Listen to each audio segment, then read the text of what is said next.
აქვს. და ერთი ბერის არ იყოს შევთანხმდით რომ ну მეცნიერებას გინდა თქვენს მედიცინის არ თვალსაზრისით გადაყენოთ, გინდა ფილოსოფია, გინდა რელიგია, ასეა. ადამიანი, ნო, შენ ყოველდღე არ ცოცხლობ, შენ ყოველდღე კვდები. სწორია? და ისმის კითხვა. მე რადგან კვდები, ეს რაღაცა არის, რომ წინ უნდა დამხვდეს. და თუ ეხლა ურწმუნოს თვალით გადავხედავ დარვინის ან ლენინის უკვე არაფერი, მოკვდა და არაფერი, მაგრამ მოკვდა და არაფერი არ არის. მე ამას არ ვიჭერდი. აქ უკვე წმენა როლს თამაშობს. მაგრამ სოლომონზე ნიძახეს ჩვენ უგუნურები ნუ იქნებით და დამიჯერეთ. უგუნური გამოვიდაო ხალხშიო, იყო ხოლმე ბერძნებს, აქ ხოლმე კიდე რომაელებს, სტადიონზე გამოვიდნენ ახალი რაღაცა უნდა ეთქვათ. და ყველა უსმენდა ან მოეწონებდა ან არ მოეწონებდა. და ერთი გამოდის და ყვირის მე მისმინე რომ ახალი მაქვს და მაგარი მაქვს, რომ შეიძლება მართლა გაგიხარო და იგრიალოთ მთელი დღეო. რა არის ეგეთოდა? აი მისმინე რომ არც მეთი არისო, არც 60-ი, არც ჯოჯოხეთო. ამათქეს, ვა, თუ არ არის მართლა, ეს ქვეყანა ჩვენია და იგრიალოთ და იგი დაიწყოს გრიალიოდა. სოლომონი ირონიით იძახეს. ეს სულელმა თქვა, რომ არ არის რა, მართლა არ არის? არის. რადგან ჩვენ ყოველდღე კვდებით, ესე იგი რა, ჩვენ უჯრედები კვდება, სუსტებით, ბერდებით და ერთხელაც მიქელა, ჰოპა, დაგვადგება თავს. და გეტვსავედით, საათ.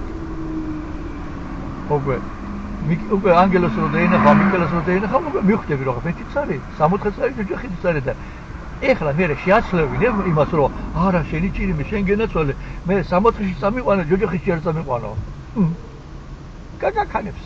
ხოდა ადამიანმა ხომ იჯდეს და ფიქრობდეს მე ერთხელაც დამადგება და მარადიულობასთან მივადგები და სად გავატარებ ჩემ მარადიულობას 60-ში თუ ჯოჯოხეთში.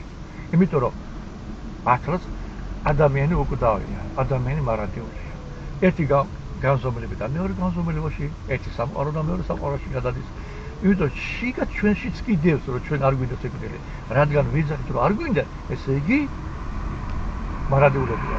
მაგრამ ღმერთის ხატი და ღმერთის მსგავსები ვარ.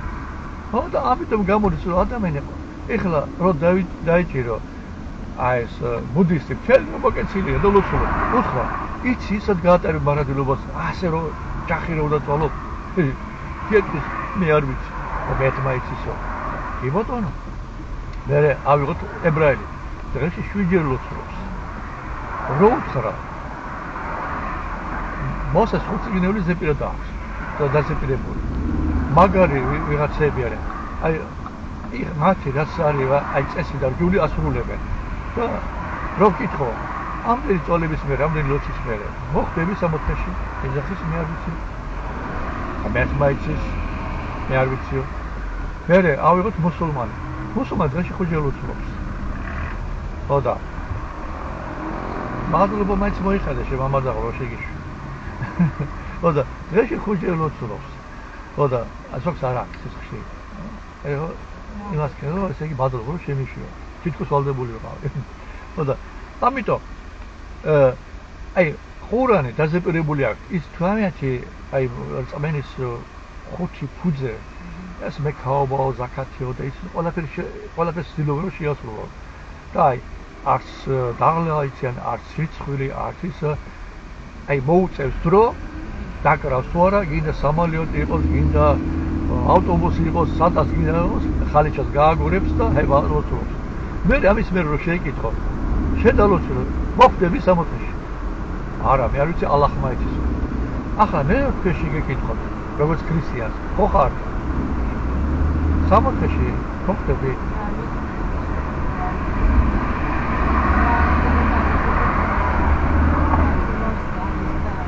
ვინმე ითხოვის ამას. მაგრამ ნახეთ რა ხდება.